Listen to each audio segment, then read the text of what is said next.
स्वागत है यीशु मसीह की प्रेजेंस में, बहुत बहुत स्वागत है आप सबका। आमीन।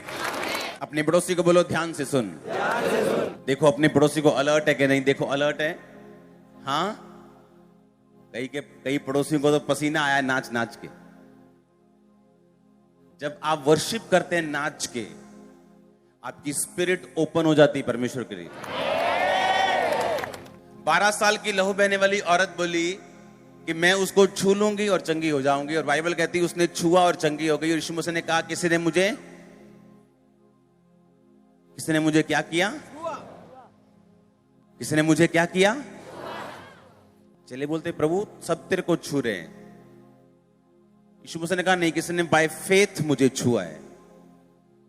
जब आप खुल के वर्शिप करते, ये मेरी टेस्टिमनी है मेरी लाइफ की। जब मैं ऐसे आराधना करने के स्थान में जाया करता था तो मुझे संभालने वाली मेरी टीम होती थी। मैं 10 बार 15 बार गिरता था आराधना करते वक्त। कोई मतलब नहीं, कोई मुझे देख रहा है, कोई मुझे क्या बोलेगा, जवान लड़का क्या कर रहा है, कोई मतलब नहीं। सिर्फ वर्शिप वर्शिप वर्शिप वर्शिप। और उसी ग्रुप में से आज वही कुछ जन वहीं खड़े हैं जहां वो 15 साल पहले खड़े थे। परमेश्वर तो वही था, लेकिन छुआ किसने? 12 साल वाली उस औरत ने। और शमौन कोड़ी के घर में रहकर भी यीशु मसीह जब वापिस आए, शमौन कोड़ी का कोड़ी था। इतनी फायर प्रेजेंस में, इतनी जबरदस्त अनॉइंटिंग में भी अगर हम नहीं बदले तो कब बदलेंगे? हालेलुया। अपने हाथों को उठा, बोलो जो मैं सुनूं मैं फल लेके आऊं। अंधकार की शक्तियां इसे चुरा ना सके, प्रभु यीशु मसीह के सामर्थ्य नाम में आप नई ब्लेसिंग्स को देखने वाले हैं। ये आत्मिक होगी, ये फिजिकल होगी, ये सोल की होगी। हालेलुया। एक वचन को पढ़ेंगे, मत्ती 27 उसकी 32 आयत अपनी स्क्रीन के ऊपर। अपने पड़ोसी को बोलो तो यीशु मसीह को फॉलो करने के लिए बुलाया गया है। जिस तरह परमेश्वर ने अपने पिता को फॉलो किया, उसने कहा मैं भी तुझे चाहता हूं कि तू मुझे फॉलो करे। आमीन। उस वचन में लिखा हुआ, बाहर जाते ही उन्होंने शमौन नामक एक कुरेनी मनुष्य को पकड़ा और उसे बेगार में यीशु मसीह का क्रूस उठाने के लिए ले चले। हमारा एग्जाम्पल कौन है? प्रभु यीशु मसीह। हमारे लिए कौन एग्जाम्पल है? चेलों को हर टाइम खाने की पड़ी होती थी। चेले खाना ले आए, खाना भूल गए, खाना आ रहा है, खाना जा रहा है। यीशु मसीह कहते हैं मेरा खाना ये नहीं, मेरा खाना ये है कि मैं अपने परमेश्वर की मर्जी को, उसके काम को जो उसने मुझे सौंपा है उसे पूरा करूं। जब परमेश्वर ने आपको बनाया तो परफेक्ट बनाया। उसने आपके लिए परफेक्ट ब्लेसिंग्स को रचा हुआ है इस धरती के ऊपर। ऐसा कोई भी जन नहीं जो ये चाहता है कि वो बच्चा पैदा करे इसलिए कि वो बहुत सा संघर्ष करे, सारी उम्र उसकी टांग दर्द करती रहे, सारी उम्र गरीब रहे, सारी उम्र लोगों के पैसे देने के लिए बस गाली सुनता रहे। आप चाहते कि ऐसा बच्चा पैदा हो? आप चाहते उसकी जिंदगी में ऐसा हो? एक इंसान, बाइबल कहती बुरा होकर भी अपने बच्चों को अगर भली वस्तुएं देना जानता है तो तुम्हारा स्वर्ग के पिता तुम्हें भली वस्तुएं क्यों ना देगा? आमीन। जब परमेश्वर ने आपको बनाया तो उसने आपके लिए परफेक्ट ब्लेसिंग्स को आपके साथ ही बनाया है, आपके बाद में नहीं बनाया। आदम जब परमेश्वर का कार्य कर रहा था उस वाटिका में, तो बाइबल कहती परमेश्वर ने आदम को देखा और परमेश्वर ने आदम को बोला कि आदम का अकेला रहना ठीक नहीं, मैं इसको एक सहायक दूंगा जो इसके साथ मेल खाए। और बाइबल कहती परमेश्वर ने आदम को पकड़ा, उसे गहरी नींद में सुलाया और उसकी पसली में से पसली निकालकर उसकी जगह मांस भरा और हवा को पैदा किया। आमीन। और वो किस में से निकाली गई थी? परमेश्वर ने ये नहीं कहा ओहो यार ये तो मैं भूल ही गया, चलो फिर से मिट्टी गूंदते हैं, फिर से उसमें जीवन का सांस फूंकते हैं और बोलते हैं आदम मैं भूल गया था, ये ले तेरे लिए परफेक्ट ब्लेसिंग। बाइबल कहती परमेश्वर ने सारी ब्लेसिंग जो आदम को चाहिए थी उसके अंदर से निकाली। परमेश्वर को मालूम था कि आदम को फ्यूचर में क्या चाहिए और उसने सब कुछ आदम के अंदर डाल दिया था। आप कोई भी फल खाते हैं वो फल बाहर से नहीं आता, बल्कि उस बीज के अंदर से निकलता है जिसको आप धरती पे डालते हैं। हाँ या ना? परमेश्वर ने उस बीज को ताकत दी है कि वो फल को पैदा कर सके। और उसी तरह परमेश्वर ने जब आपको बनाया तो इस इच्छा से और इस मेंटालिटी से और इस सोच से बनाया कि जब परमेश्वर ने आपको बनाया, आपने नहीं, मैं फिर आपको बोल रहा हूं, जब भी आप वचन सुने आप भूल जाए कि यहां लाखों लोग बैठे हैं, यहां वो सुन रहे हैं, वो सुन रहे हैं। आप सोचो कि मैं सिर्फ आपसे बात कर रहा हूं। और मैं आपको ये कह रहा हूं, जब परमेश्वर ने आपको बनाया, सिर्फ आपको, तो उसने आपके लिए परफेक्ट ब्लेसिंग्स को उसी वक्त बना दिया जब परमेश्वर ने आपको बनाया। अब आप कहेंगे अगर परमेश्वर ने ऐसा बनाया तो दुनिया दुखी क्यों है? अगर परमेश्वर ने मेरे लिए परफेक्ट ब्लेसिंग्स को बनाया है तो मेरी लाइफ में वो क्यों नहीं?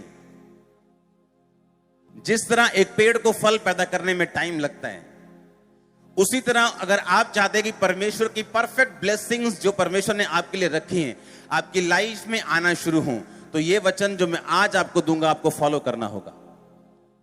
यीशु मसीह ने बाइबल में लिखा कि बाहर जाते हुए एक शमौन नामक कुरेनी मनुष्य उसे मिला। किसको? सिपाहियों को।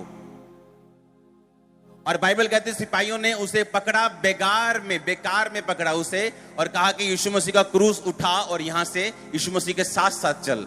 और वहां पे उस देश में एक रूल था कि सिपाही किसी भी व्यक्ति को, किसी भी इजरायली को पकड़कर उसे एक कोस कुछ किलोमीटर तक फ्री में लेके जा सकते थे, वो मना नहीं कर सकता था।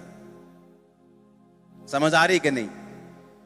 कि रोमी सिपाही किसी को भी पकड़ सकते थे, चल भाई मेरा थैला फाड़े में सब्जियां था, चल ये ले पकड़ मेरा ये गेहूं का मन एक, चल सिर पे रख, चल मेरे साथ। वो मना नहीं कर सकता, ये रूल था उनका। और उन्होंने शमौन के ऊपर यीशु मसीह के क्रॉस को लाद दिया। मैं आपसे एक बात कहना चाहता हूं, क्या यीशु मसीह की प्रार्थना पूरी नहीं थी कि यीशु मसीह से क्रॉस नहीं उठा हुआ? क्या यीशु मसीह की फास्टिंग में कुछ कमी रह गई थी जो क्रॉस नहीं उठा हुआ यीशु मसीह से? क्या यीशु मसीह ने कोई गुनाह किया था कि उसके शरीर में इतनी ताकत नहीं थी कि वो उस क्रूस को उठा सके और जा सके, अपना क्रूस खुद उठा सके? उसे किसी की जरूरत क्यों पड़े? बाइबल का एक एक बिंदु उसका असर आसमान तक हो सकता है, वो इतना गहरा है।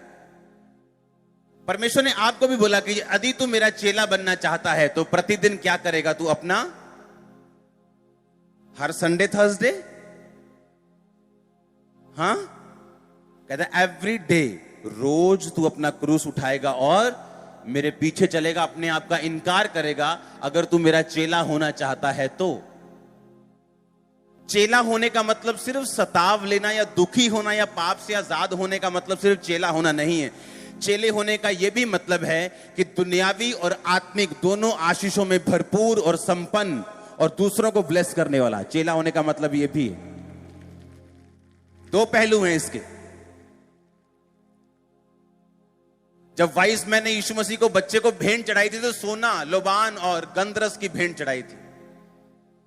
उसमें सोना भी था, उसमें शारीरिक ब्लेसिंग्स भी थी, लोबान भी था, याजक के समान सुगंध भी थी, लेकिन कड़वाहट भी थी, गंधरस भी था। जैसे यीशु मसीह को मानने पर हमें मिलता है, सताव का कड़वापन हमें मिलता है, रिजेक्शन हमें मिलती, लेकिन सोना और लोबान भी आपको मिलता है जो आम लोगों को नहीं मिलता। मैं आत्मिक बात कर रहा हूं, आमीन।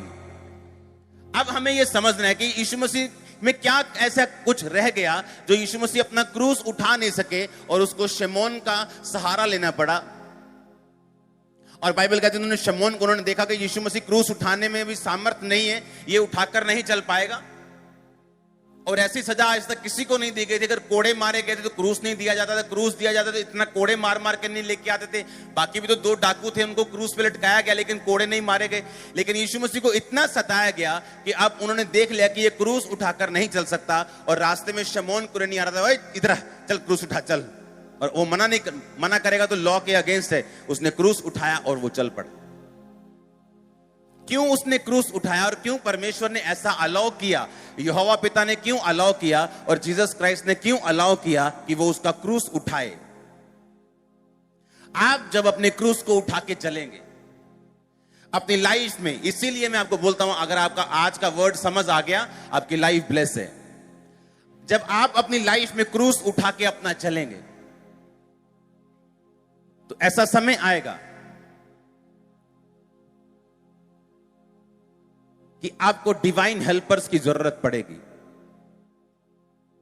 आपकी चाहे प्रार्थना 12 घंटे की क्यों नहीं, आपकी फास्टिंग चाहे 40 हर साल आप 40 रोजा रखते हैं, आप हर महीने टाइट देते हैं, आप पवित्रताई में हैं, आप प्रार्थना में हैं, आप परमेश्वर के पास क्लोज होकर उसके करीब होकर चलते हैं, फिर भी आपको डिवाइन हेल्पर्स की जरूरत है उस डेस्टिनी को, उस बुलाहट को पूरा करने के लिए जो परमेश्वर ने आपको दी है।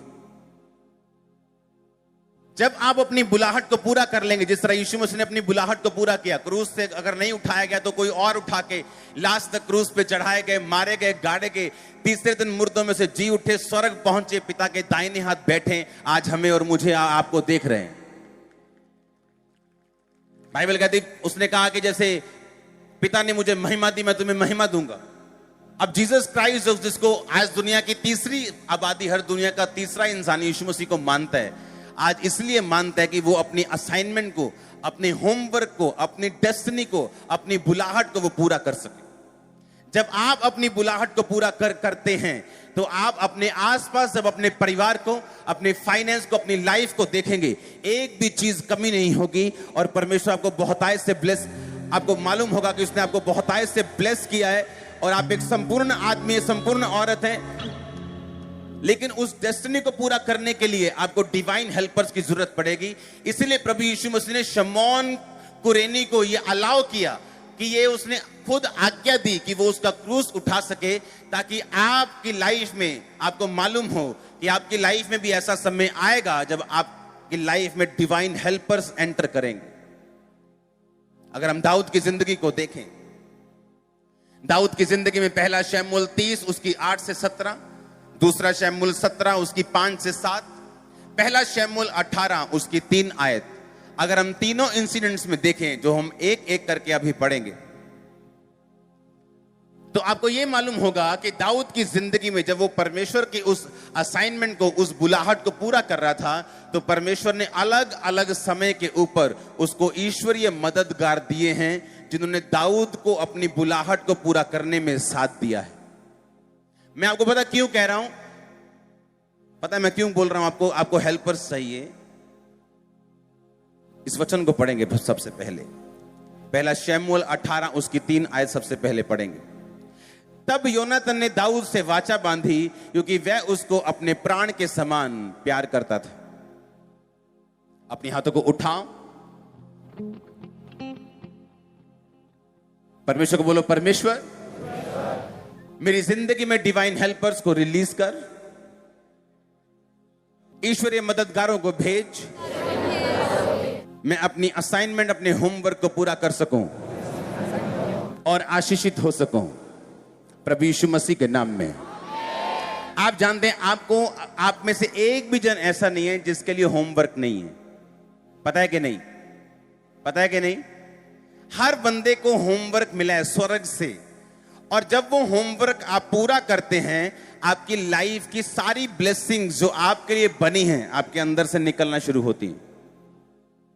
जब तक आप उस असाइनमेंट को, उस होमवर्क को नहीं समझते, तब तक आप अपनी लाइफ में, अपने फाइनेंस में, अपने शरीर में, अपने परिवार में आप संघर्ष करते हैं। एक भी जन ऐसा नहीं है जिसको होमवर्क नहीं मिला, जिसको डिवाइन असाइनमेंट, जिसको परमेश्वर ने एक बुलाहट नहीं दी। हर एक बंदे की बुलाहट अलग अलग है, और आपकी ब्लेसिंग उस बुलाहट को पूरा करने के अंदर है, बाहर नहीं। समझ आ रही इतनी बात? और परमेश्वर आपको अलाउ करता है कि जब आप उस अपने होमवर्क को पूरा कर रहे होंगे, तो आप अपनी ताकत से भी नहीं, अपनी प्रार्थना से भी कई बार नहीं, बल्कि आपको डिवाइन हेल्पर्स की भी जरूरत पड़ेगी, ताकि आपको अपनी धार्मिकता के ऊपर भरोसा ना हो, बल्कि आपको मालूम हो कि जो कुछ मेरी जिंदगी में कर रहा है वो परमेश्वर कर रहा है। मैं हूं तो प्रार्थना में, हूं तो फास्टिंग में, हूं तो मैं परमेश्वर की पवित्रताई में, लेकिन परमेश्वर मेरी जिंदगी में काम कर रहा है। ये डिवाइन हेल्पर्स उसका एक नतीजा है। आप मेरी बात समझ रहे कि नहीं? आपका होमवर्क है, आपको परमेश्वर ने एक काम दिया। मैं इंडिया के बाहर था इस हफ्ते में, अब आज आया हूं वापिस। जब मैं आज आया वापिस, तो एक एयरपोर्ट पे हमें एक जन मिला। जब मैं जा रहा था तो वो हमें मिला और हमें बताने लगा कि हमारे लिए प्रार्थना करना, हमारी लाइफ में ये प्रॉब्लम है, मेरी फैमिली में ये प्रॉब्लम है। ओके, ठीक है, प्रार्थना करेंगे, कोई बात नहीं। जब हम वापिस आए इंडिया, तो वही जन हमें फिर मिला। और हम हैंड वो लगेज लेके नहीं जाते, साथ में हैंड बैग ही होता है, लेकिन हैंड बैग भारे हो गए तो हमको जमा कराने पड़े। और हम जब उसे निकलवा रहे थे तो हम एक ऑफिसर के वहीं पास बैठे थे, और वही एक एम्प्लॉय आया और ऑफिसर को उसके रिलीजन के हिसाब से, उसके धर्म के हिसाब से उसने ग्रीटिंग दी। जय मसीह की नहीं बोला, उसके हिसाब से बोला कुछ, ओके। और मेरी वाइफ देख रही है, और मेरी वाइफ ने मुझे बताया, और हम हैरान हो रहे हैं कि अगर उसे यही नहीं मालूम कि उसका होमवर्क क्या है, तो इसीलिए वो अपनी फैमिली में संघर्ष कर रहा है या कर रही है। आप मेरी बात समझ रहे हैं? अब उसका होमवर्क क्या है कि वो जिस जगह पे है उस जगह के ऊपर वो परमेश्वर की महिमा करेगी, वो गॉस्पल देगी, वो सुसमाचार देगी। लेकिन अगर उसी के मुंह से कुछ ऐसा निकल रहा है जो उसके फेथ पर, विश्वास पर नहीं है, तो इसका मतलब उसने अपने होमवर्क को त्याग दिया है। यीशु मसीह ने कहा, जी उठ के, यीशु मसीह ने कहा, जाओ मेरे चेलों और पतरस से कहो मैं जी उठाऊं। मेरे चेलों और पतरस से। पतरस अब चेला नहीं था परमेश्वर का, मालूम क्यों? उसने खुद कहा था कि लानो तो जो इसको जानता हो, मैं तो नहीं जानता इनू ना भाजी, मैं तो वेख्या तक नहीं कदी। और जब यीशु मसीह उठे तो यीशु मसीह ने भी कहा कि तूने ही कहा था मैं तुझे जानता नहीं, मैं भी तुझे नहीं जानता, तू भी मेरा चेला नहीं, तू पतरस है आज से, चेला नहीं। मेरे भाइयों, मेरे चेलों से कहो और पतरस से कहो कि मैं जी उठाऊं। जिस दिन आप परमेश्वर के लिए स्टैंड लेने में गलती कर देंगे, उसी दिन शैतान आपकी जिंदगी में घुस के काम करेगा। आपको यह बात मालूम होनी चाहिए, जैसे एड्स में भी आता ना, डर के आगे जीत है। आपको मालूम होना चाहिए कि मुझे एक होमवर्क मिला है, मेरे बच्चे की ब्लेसिंग, मेरे परिवार की ब्लेसिंग, मेरी सेहत की ब्लेसिंग, मेरे फाइनेंस की ब्लेसिंग उस होमवर्क के पीछे छुपी है। जब मैं होमवर्क पूरा कर लूंगा तो सारी ब्लेसिंग अपने आप मेरे जीवन में आ जाएगी। लेकिन जब होमवर्क तो समझ आ नहीं रही, हम अभी भी चर्च को एक ऐसा स्थान लेके जा रहे हैं जहां पर मेला लगता है, जाके माथा टेकेंगे और जो बैठा है गद्दी पे उसको बोलेंगे प्रार्थना करो जी सब कुछ ठीक हो जाए। अभी तक हम उस मेंटालिटी से तो निकले नहीं, अभी तक हम क्रिश्चियन तो बने नहीं स्पिरिट में। जो क्रिश्चियन है नए नियम के मुताबिक, अगर आप नया नियम पढ़ेंगे तो नए नियम में प्रॉफिट्स का भी इतना रोल नहीं है, आत्मा से चले हुए लोगों का रोल है। आत्मा अब गाइड करता है लोगों को, पुराना समय नहीं है, अब प्रॉफिट्स का समय नहीं है, अब प्रोफेटिक गिफ्ट काम करता है चर्च में।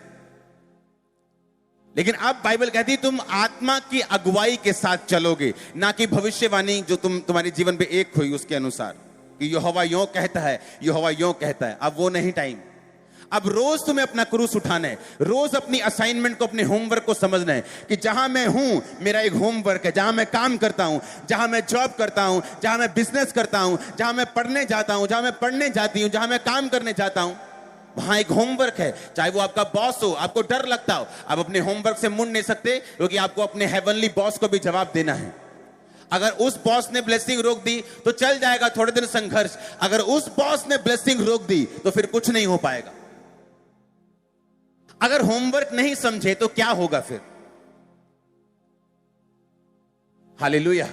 बाइबल कहती दाऊद जब परमेश्वर के साथ चला, तो मैं आपको कैसे परमेश्वर फेवर करता है मालूम? फिर जब आप होमवर्क को पूरा करते हैं ना, बड़ा मुश्किल है होमवर्क को समझना और उसको पूरा करना।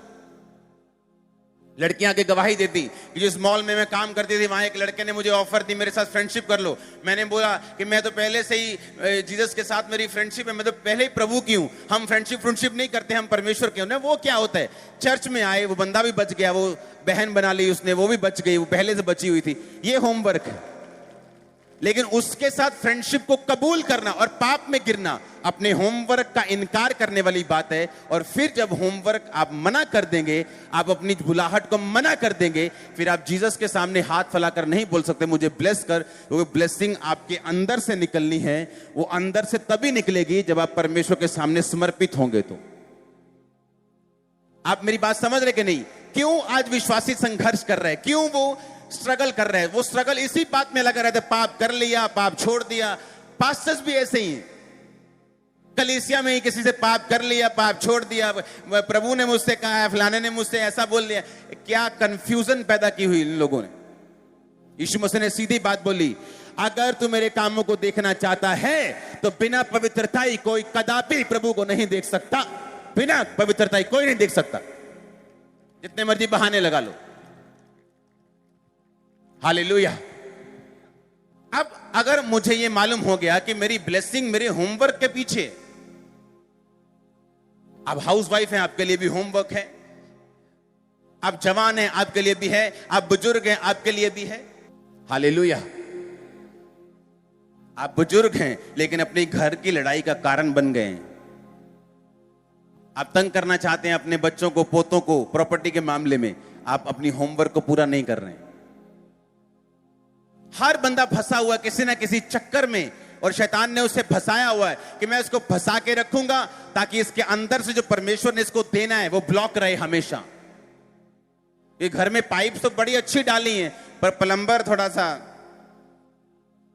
बोरी उथे फंसा के बेचारा चला गया। हाँ, वो बोरी निकालनी पड़ेगी आपको, वो पाप की बोरी, वो जेलसी की बोरी, वो गंदगी की बोरी, वो नफरत की बोरी निकालनी पड़ेगी अगर फ्लो चाहिए तो। सब कुछ ठीक है, सब कुछ लगा हुआ है, चर्च भी आते हैं, प्रार्थना भी सुनते हैं, आमीन भी बड़ा सबसे ऊंचा बोलते हैं, लेकिन उसके आगे क्या? अब हमें चर्च आने का जो असल मकसद है, अपने होमवर्क को समझना, उसको पूरा करना है। अब अपने होमवर्क को पूरा करेंगे, आपके जैसा दूसरा कोई नहीं होगा। आप एक यूनिक होंगे, आपकी ब्लेसिंग यूनिक होगी।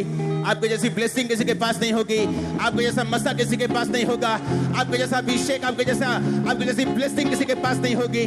ओ आमीन ऊंचा चाहिए चर्च।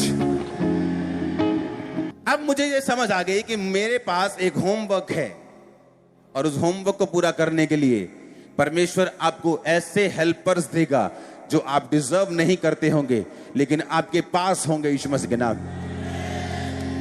आपको मालूम योनातन कौन था? शाऊल का बेटा। शाऊल के बाद राजा बनने के लिए वो सबसे प्रथम कैंडिडेट था। उसे मालूम था कि जब मेरा बाप मरेगा तो मैं राजा बनूंगा। उसे मालूम था कि मेरे बाप से परमेश्वर का आत्मा उठ चुका है, अगला मैं हूं। अगर मैं परमेश्वर यहोवा को पुकारूंगा तो मैं कैंडिडेट हूं, मैं बनूंगा राजा। लेकिन बाइबल कहती है वो दाऊद से अपने प्राण से भी अधिक प्यार करता था, और उसने दाऊद को पता क्या बोला कि मेरे बाप के बाद तू गद्दी पे बैठेगा। ये कोई आम गद्दी नहीं है प्रधानगी कि थोड़ा बहुत पैसा मिल जाएगा, नहीं, ये मैं राजे की गद्दी की बात कर रहा हूं। राजा की गद्दी पीएम की गद्दी से भी ऊपर होती, मालूम? पीएम कानून के साथ बंधा हुआ है, प्राइम मिनिस्टर कानून के साथ बंधा हुआ है, राजा कानून के साथ बंधा, राजा कानून बनाता है। राजा चाहे तो लाखों करोड़ रुपया अपने लिए ले सकता है, उसे कोई रोक नहीं सकता। और वो क्या बोल रहा है कि खरबों रुपए की गद्दी उसने कहा परमेश्वर तुझे देगा। डिवाइन हेल्पर्स इसे बोलते हैं। वो बिना किसी लालच के फिर आपके साथ हो जाएंगे, और जब तक आपका होमवर्क, आपका काम, आपकी असाइनमेंट पूरी नहीं होगी, आपको वो छोड़ेंगे नहीं। और आप बोलेंगे मैंने ऐसा क्या किया है कि परमेश्वर मुझे ऐसे लोग दिए हैं जो अपना स्वार्थ, अपना काम नहीं देखते, वो सिर्फ परमेश्वर का काम देख रहे हैं, या उस असाइनमेंट को देख रहे हैं जो चर्च ने उनको दी है। क्योंकि बाइबल कहती है अगर आप परमेश्वर के होमवर्क को पूरा करेंगे तो परमेश्वर आपको ऐसे हेल्पर देगा जो आपकी सोच और समझ से परे हैं, और वो रिलीज होंगे यीशु मसीह के नाम में। हालेलुया। वो डिवाइन हेल्पर्स देगा आपको। पहला शमूएल 18:3 में जो हेल्पर है वो एक बहुत ऊंचा और पहुंचा हुई पोस्ट के ऊपर है। आमीन। दूसरा शमूएल 17 उसकी 5 से 7, इसमें जो हेल्पर है, फिर अबशालोम ने कहा एरेकी हूशे को भी बुला ला, और वह कहेगा हम उसे भी सुने। तब हूशे अबशालोम के पास आया, और तब अबशालोम ने उससे कहा अहीतोपेल ने तो इस प्रकार की बात कही है, क्या हम उसकी बात माने कि नहीं? यदि नहीं तो कह दे। हूशी ने अबशालोम से कहा जो सम्मति अहीतोपेल ने इस बार कही है वो अच्छी नहीं। अब हूशे कौन है? हूशे दाऊद का दोस्त है। किसका दोस्त है? जब दाऊद के बेटे ने उसके साथ विद्रोह किया, कारण भी दाऊद था क्योंकि उसने पाप किया और परमेश्वर ने विद्रोह को होने दिया। और बाइबल कहती हूशे नाम का व्यक्ति दाऊद का दोस्त था, और लेकिन वो अबशालोम के पास गया ये बोल के कि मैं तेरा दोस्त हूं। और अहीतोपेल नाम का एक बड़ा बुद्धिमान जन था।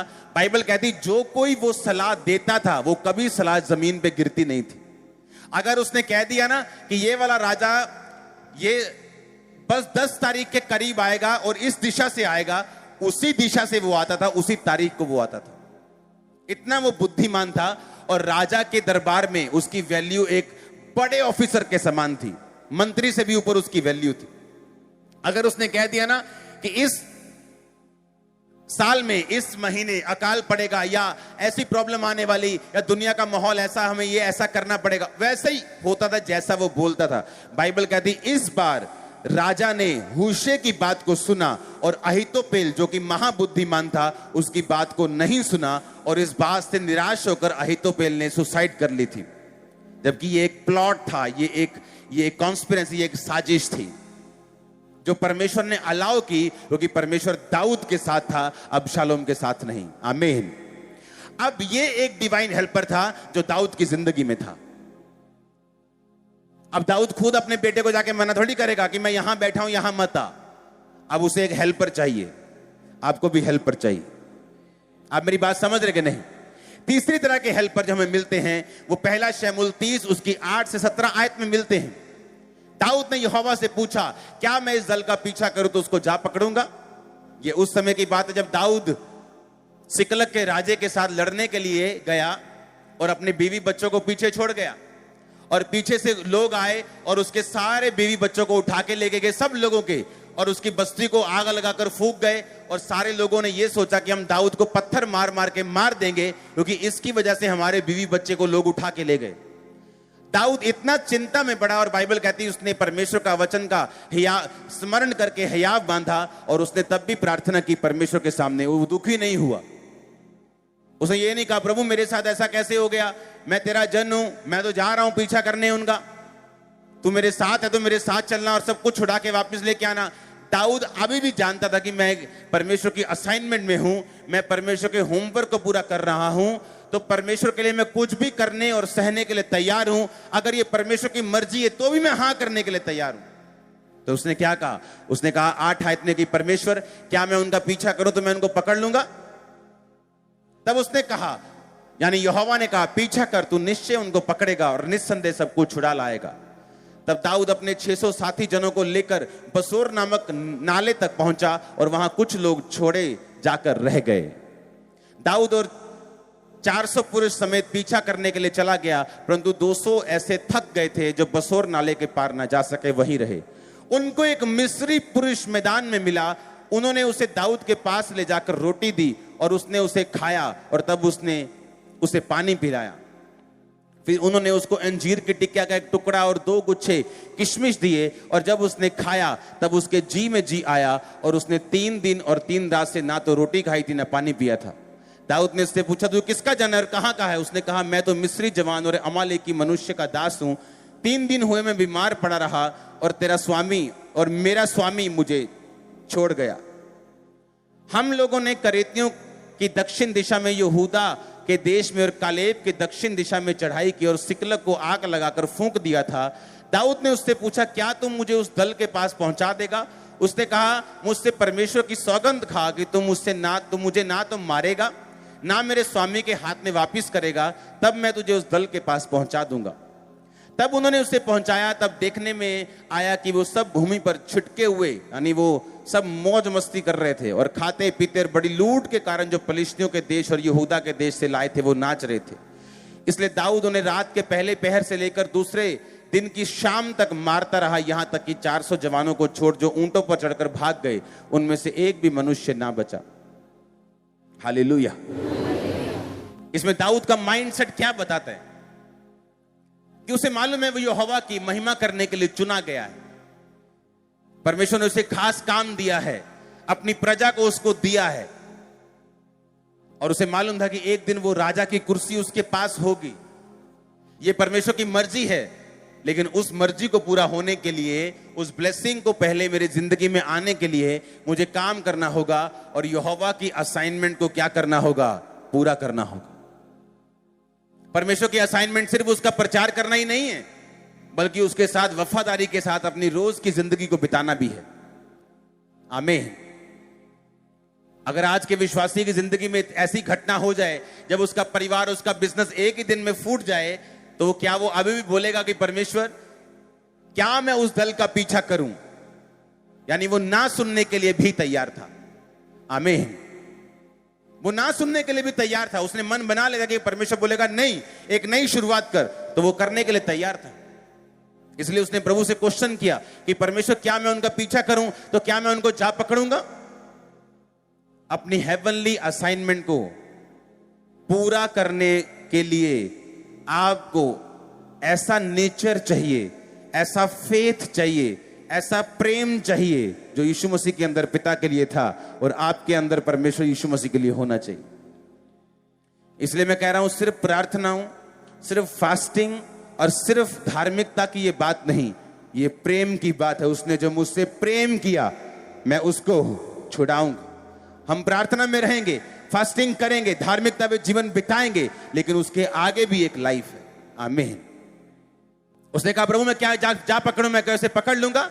यानी अपने डिवाइन असाइनमेंट को जब आप पूरा करेंगे, अपने होमवर्क को पूरा करेंगे, आपको अपने कैरेक्टर को भी, आपको अपने प्रेम को भी जो परमेश्वर के लिए आपकी लाइफ में है उसे साबित करना होगा। कि परीक्षा आने के बाद मैंने लोगों को देखा है, उनके घर में कुछ एक घटना बुरी हो गई, कहां थे आप? चर्च नहीं आए? मेरे जी मम्मी की डेथ हो गई, मैं उस तो बाद आया नहीं। आपका प्यार कच्चा है, कच्चा प्यार है आपका। इसीलिए तो सभी लोग असाइनमेंट पूरी नहीं कर पाते ना, सब लोग कामयाब नहीं हो पाते, सब लोग सेवा कंटिन्यू नहीं कर पाते, सब लोग विश्वासी की जिंदगी कंटिन्यू नहीं कर पाते, क्योंकि जो जगह परमेश्वर आपको लेके जाना चाहता है वो ब्लेसिंग से भरी हुई है। लेकिन आपको धीरज रखना होगा, अपने प्रेम को प्रूफ करना होगा और आपको उसके आगे देखना होगा कि आगे क्या है। आमीन। और उसने आगे देखा, बीवी बच्चे चले गए, सब कुछ खत्म हो गया, मालूम नहीं क्या होगा। और एक बंदा मिलता है, मिस्री, बीमार व्यक्ति एक मिलता है, उसे उठाते हैं, उसे खाना खिलाते हैं, उसे पानी पिलाते हैं, उसे अंजीर की टिक्कियां खिलाते हैं, फर्स्ट क्लास 5 स्टार उसे रोटी देते हैं, उसको हील करते हैं। इसलिए नहीं कि उसको कुछ बता सके, अभी भी इतनी कड़वाहट, इतना ज्यादा होने के बावजूद भी दाऊद कड़वा नहीं हुआ अभी तक। हालेलुया। कि सब कुछ दाऊद में बुरा, दाऊद की लाइफ में बुरा हो रहा है। अगर आज चर्च आते वक्त अगर पंचर हो गया ना, स्कूटर पंचर हो गया, तो रास्ते में आते तो हट जा यार, ओ हट जा, पंचर हो गया यार। पंचर कड़वा कर देता आपको। छोटी सी कुछ हो गया घर में, वो आपको कड़वा कर देते हैं। और दाऊद अब तक मीठा है, कह रहा है भाई साहब ये लो खाना, ये पीना, ये अंजीर की टिक्किया। कौन हो यार तुम?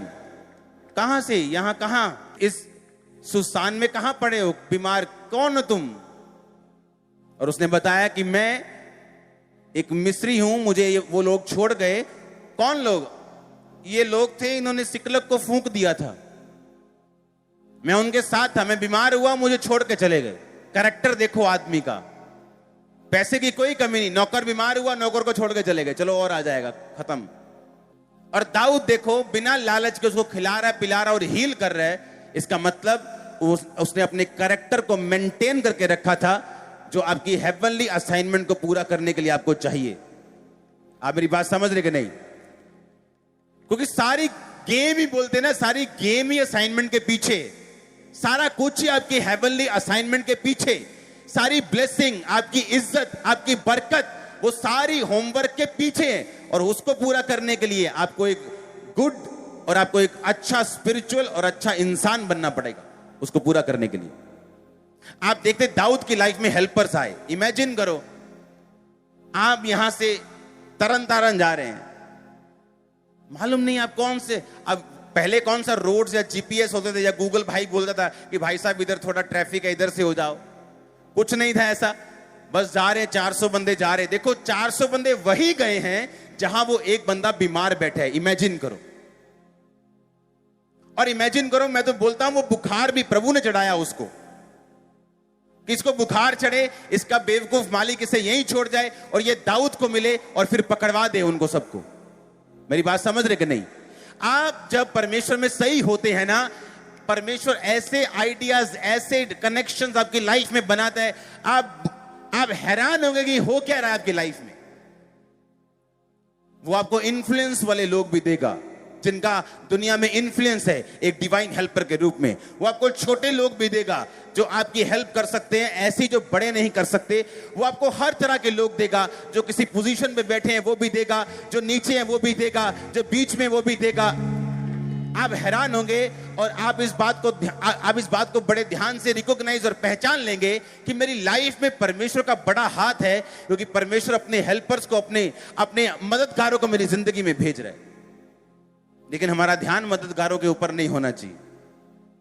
हमें थैंकफुल होना चाहिए, लेकिन हमें यह मालूम होना चाहिए कि हमें मददगार खुद ढूंढने नहीं है, परमेश्वर भेजेगा।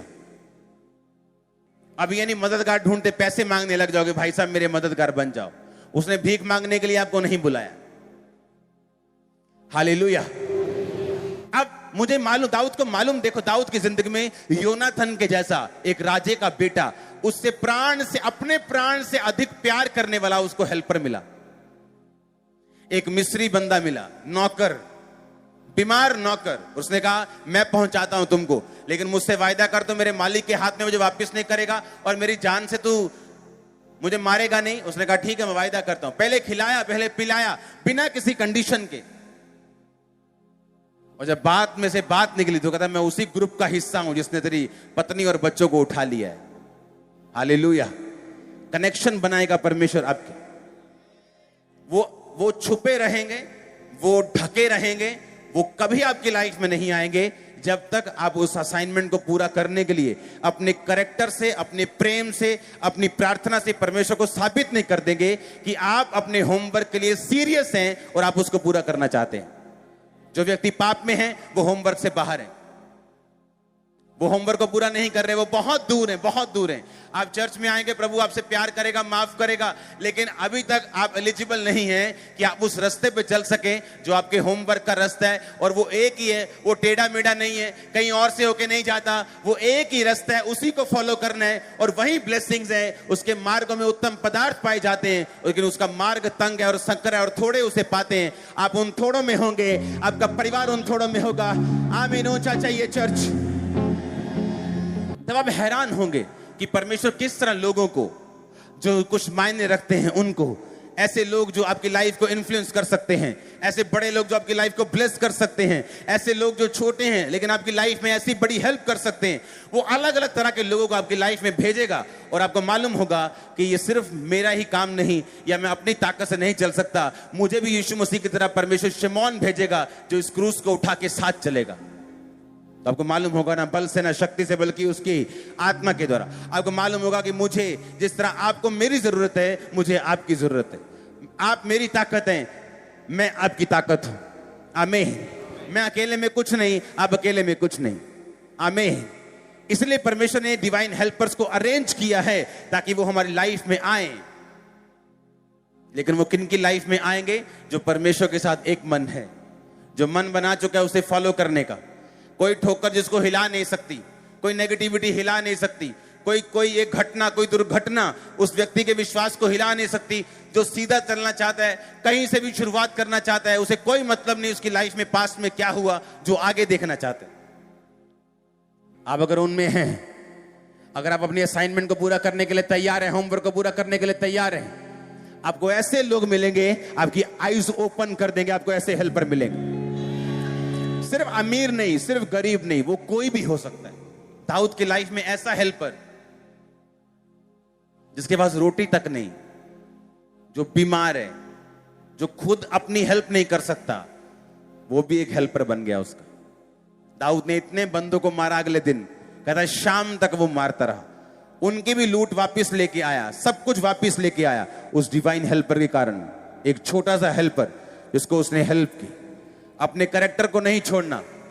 दुख आए, मुसीबत आए, लोगों ने आपके साथ जैसा मर्जी बिहेव किया हो, कभी भी अपने स्वभाव से बाहर आकर उनसे डील मत करना।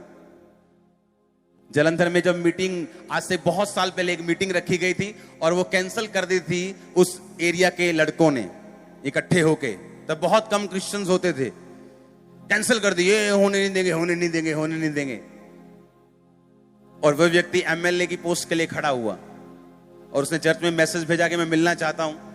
जब मैं उससे मिला तो उसने कहा मैं बहुत बार आने की ट्राई कर रहा था, लेकिन मुझे ऐसा लग रहा था कि आप मुझे पीटेंगे, आप सब लोग मुझे पीट ना दे, कि आपके लोग मुझे पीटे ना, कि तुमने पापा का विरोध किया था, तेरे को बताते हैं अभी। मैंने कहा ऐसा नहीं, तूने मेरा विरोध किया, मैं तो कब का भूल गया, तू मेरा भाई है।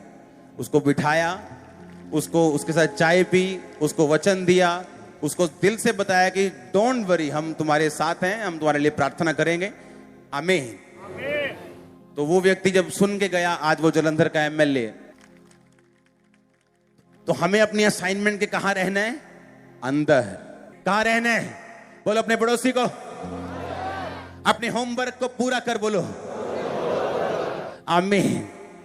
हर व्यक्ति, हर बंदा अपने होमवर्क को जानता है। ऐसा कोई नहीं जो अपने होमवर्क को नहीं जानता। अगर कोई सरकारी स्कूल का बच्चा है, वो भी जानता है मास्टर ने क्या काम दिया है। इंग्लिश स्कूल का उसे भी मालूम है कि मैडम ने क्या काम दी। हर बंदा अपने होमवर्क को जानता है। उसे पूरा करो, उसे पूरा करो। इस शरीर को काबू में लेके आओ, इमोशंस को काबू में लेके आओ, उस असाइनमेंट को पूरा करो। ग्रेटनेस आपका इंतजार कर रही है। मैंने कहा ग्रेटनेस आपका इंतजार कर रही है यीशु मसीह के नाम में। हालेलुया। आप फिर देखेंगे क्या होता है। और ये आराम से चलने वाली लाइन है। जब दाऊद के सिकलग को मार के फूंका गया तो दाऊद उस समय जवान हो चुका था, मालूम। जब उसको मसा किया गया था, उसके चेहरे से बाइबल कहती लाली झलकती थी, बिल्कुल बच्चा था वो जब उसको मसा किया गया था। मसा किया गया था राजा होने के लिए। अब जवान हो गया, जब राजा बनने का समय नजदीक आ रहा था, तो अब एक नई मुसीबत आ गई कि परिवार ही खत्म हो गया सारा। शैतान बोला ले कर ले तू अपनी असाइनमेंट पूरी। अब बता यीशु मसीह भला है कि नहीं, यहोवा भला है कि नहीं। शैतान आपको चैलेंजेस देगा, आपको चुनौतियां देगा, आपको सवाल देगा, आपको क्वेश्चंस देगा। अगर आपने ऊपर नहीं आए वचन से तो आप वहीं रह जाएंगे। इसलिए परमेश्वर ने कहा कि तुम्हारा युद्ध मांस और लहू से नहीं, शैतान से, अंधकार की शक्तियों से, हाकिमों से, उनकी सेनाओं से जो आसमान में रहती उनसे है। इफिसियों की उस पुस्तक को पढ़ेंगे, उसके 6 उसने कहा इसलिए परमेश्वर के सारे हथियार बांध लो कि तुम बुरे दिनों का सामना कर सको, सब कुछ पूरा करके स्थिर रह सको, सत्य से अपनी कमर कसकर, धार्मिकता की झिलम पहनकर। इन सब के बारे में बाद में बात करेंगे। हम बात करेंगे 15 आयत की। और पांव में मेल की सुसमाचारी के तैयारी के जूते पहनकर। आप जानते जितने ये बाइबल में हथियार लिखे हैं, ये आपकी उस असाइनमेंट को पूरा करने में आपकी मदद करते हैं। सत्य से क्या कर अपनी, हमारी कमर क्या है? हमारी बुद्धि। मसीह में आपकी कमर क्या है? कसना कैसे? वर्ड से। सच्चाई क्या है? वचन। वचन से कमर कसनी है। कि शैतान यीशु मसीह के पास है, बोला अपने आप को इसके नीचे गिरा, तेरे वचन में लिखा है कि तेरे स्वर्गदूत तुझे पकड़ लेंगे, तेरे पांव में पत्थर ठेस नहीं लगी। वचन के बीच से शैतान ने परखा, लेकिन यीशु मसीह की बुद्धि को यीशु मसीह ने कसा हुआ था वचन से। उसने कहा यह भी लिखा है, तू अपने प्रभु अपने परमेश्वर की कभी परीक्षा ना कर। एक पास्टर के पास शैतान गया, उसने कहा तेरे पिता के वचन में लिखा है कि सांप अगर तुझे डस लेंगे, बाइबल कहती तू तेरे को असर नहीं होगा। उसने सांप पकड़ा, डसवाया और मर गया। सुनो क्यों मरा वो?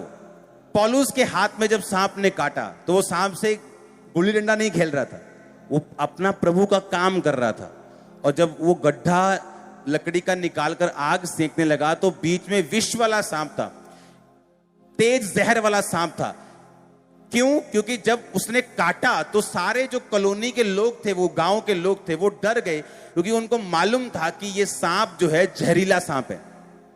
उन्हें मालूम था कि पौलुस अभी इसका मुंह सूज जाएगा, बॉडी सूज जाएगी और ये मर जाएगा। और जब पौलुस को कुछ भी नहीं हुआ, उन्होंने इस बात पे देख के यीशु मसीह पे यकीन कर लिया था। वहां पौलुस सांप से खेल नहीं रहा था। यीशु मसीह ने कहा हाँ ठीक है, अगर शैतान की बात को आपने सुना और आप वचन के कच्चे हैं, आप बोलेंगे ठीक है वचन में लिखा है, देखता हूं वो उठाता है कि नहीं। यीशु मसीह ने कहा तो अपने प्रभु अपने परमेश्वर की परीक्षा ना कर, सत्य से अपनी क्या कर, कमर, धार्मिकता की झिलम पहन। अपना दिल, झिलम दिल के लिए होता है। कहता अपने दिल को क्या कर, सुरक्षित रख, इस पर ठोकर ना लगने दे। ये हाय ऐसा क्यों हो गया, अब मैं परमेश्वर को नहीं मानूंगा। सुरक्षित रख, व्यभिचार में ना जा, पाप में न जा। अपने हार्ट को क्या रख, सुरक्षित। इसके बारे में फिर कभी बात करेंगे। पांव में मेल के सुसमाचार की तैयारी के जूते, यानी कहता है जो कुछ तू सुनता है उसको प्रीच कर। आप अगर असाइनमेंट को पूरा करना चाहते हैं, वो कोई भी हो, आज से प्रीच करना शुरू करो जो आपने सुना है। प्रीच करना एक हथियार है। प्रीच करने से, प्रचार करने से, आपके घर में हो, आपके बॉस को हो, आपके एम्प्लॉय को हो, आपके घर में हो, मोहल्ले में हो, रिश्तेदारों को हो, जब आप प्रचार करते हैं, शैतान आपसे दूर भागता है। परमेश्वर हील करता है आपको, वो रास्ते खोलता है आपके। जो व्यक्ति प्रीच करते हैं, मैं नहीं कह रहा जो मानते हैं, मानना एक अलग चीज है, मानने से आप ब्लेस होते हैं, लेकिन प्रीच करने से आप शैतान पर अटैक करते हैं। आप कौन से मोड में जीना चाहते हैं, कि शैतान से बचते रहना हर वक्त, या शैतान को मारना और भगाना? परमेश्वर ने जो रियल विश्वासी हैं, वो शैतान से बचने के लिए नहीं बनाए, वो शैतान को निकालने के लिए बनाए हैं, उसे कास्ट आउट करने के लिए बनाए। जो विश्वास करेगा वो दुष्ट आत्मा को निकालेगा, वो बच के नहीं रहेगा दुष्ट आत्मा से। दुष्ट आत्मा क्या करेगा? निकलेंगी दुष्ट आत्मा, अभी आपके सामने दिखना अभी। हाँ, दुष्ट आत्मा क्या करेगा? वो निकालेगा वो दुष्ट आत्मा को। ऐसा प्रभु ने आपको बनाया है, उसके लिए आपको क्या करना पड़ेगा? प्रीच करना पड़ेगा। जो सुना है उसके लिए क्या करना पड़ेगा? प्रीच करना पड़ेगा, आपको बोलना पड़ेगा, आपको प्रचार करना। इसलिए मैं कहता हूं, जो सेवा करेंगे वो उत्तम चीजों के भागी होंगे। हाँ, उत्तम दाखरस, उत्तम गेहूं, उत्तम दाख, उत्तम परिवार, उत्तम सेवकाई। क्यों? परमेश्वर ने कहा मैं याजकों को उत्तम दूंगा। और जब आप प्रीच करते हैं, ये प्रीचिंग एक हथियार बन जाती है कि शैतान ने आपके जिस हिस्से पर अटैक किया है वो खत्म हो जाएगा। आप मेरी बात समझ रहे हैं? दाऊद की जिंदगी पर अटैक किया, दाऊद ने क्या किया? प्रीच किया कि मेरा यहोवा दया करने वाला परमेश्वर है। ये ले रोटी, ये ले टिकिया, ये ले दवाई, ये ले पानी। वो क्या था? वो प्रीच था। उसने प्रीच किया, शैतान भाग गया। अब मेरी बात समझ रहे कि नहीं? प्रीचिंग करना एक हथियार है, ये एक भला काम नहीं है जो हर क्रिश्चियन को करना है, क्योंकि वो प्रभु से बड़ा प्यार करता है, ये भी ठीक है, लेकिन प्रीचिंग करना एक हथियार है, एक वेपन है। फिर से पढ़ेंगे आयत को। परमेश्वर के सारे हथियार, इसका मतलब किन की बात कर रहा है? वो हथियारों की बात कर रहा है। किन की बात कर रहा है? वो हथियारों की बात कर रहे हो। बाइबल को अपने दिमाग में भरना एक हथियार है। धार्मिकता की झिलम पहना, अपने आप को सुरक्षित रखना हथियार है। पांव में मेल की तैयारी के सुसमाचार के जूते पहनना एक हथियार है। मेक श्योर आप प्रचार करते हो। मैं बिजनेसमैन था तब भी प्रचार करता था। दुकानदार हमारे उधार लेके जाते थे सामान हमसे, जब उनसे पैसे लेने जाते थे तो तब भी प्रीच करते थे, भाई साहब चाय पी लो। नहीं, मेरी फास्टिंग है। वो क्या होती है? पूरी कहानी सुनानी वो क्या होती, जानबूझ प्रीच करने का बहाना ढूंढना। कैसे करूं, किस तरह से प्रीच करूं? क्योंकि प्रीच करना एक हथियार है। अगर आप इस हथियार को यूज करेंगे, शैतान आपके पांव के नीचे होगा, वो जूती के समान होगा। आमीन हो चाहिए ब्लेसिंग आपके चर्च। हालेलुया। अपने पड़ोसी को बोलो प्रीच कर, बोलो प्रचार कर। आमीन। खुल के प्रचार कर और भगा शैतान को। और परमेश्वर डिवाइन हेल्पर्स देगा, मददगार देगा, तेरे रास्तों को ओपन करेगा। आमीन हो जा। Hallelujah, hallelujah, hallelujah. आप मेरी बात समझ रहे कि नहीं? जीवित वचन आपको चेंज कर देगा। आमीन। आप एक असाइनमेंट के नीचे हैं, होमवर्क के नीचे हैं, उसे पूरा करो। वो डिवाइन हेल्पर्स देगा। वो छोटे होंगे, वो बड़े होंगे, वो मीडियम होंगे, वो ऊंचे लेवल के होंगे, वो नीचे लेवल के होंगे, लेकिन सब मिलकर आपकी हेल्प करने पाएंगे। आपके लाइफ के डिवाइन हेल्पर्स बन जाएंगे, असाइनमेंट्स को पूरा करने पाएंगे। हालेलुया। कई बार एक स्कूल में जब आप एडमिशन लेने जाते हैं ना, कोई काम बड़े से बड़ा मंत्री नहीं कर पाता जो स्कूल का पीएन कर देता है, मालूम? कि वह मंत्री फोन करते, स्कूल वाले मना कर देते, नहीं देंगे एडमिशन।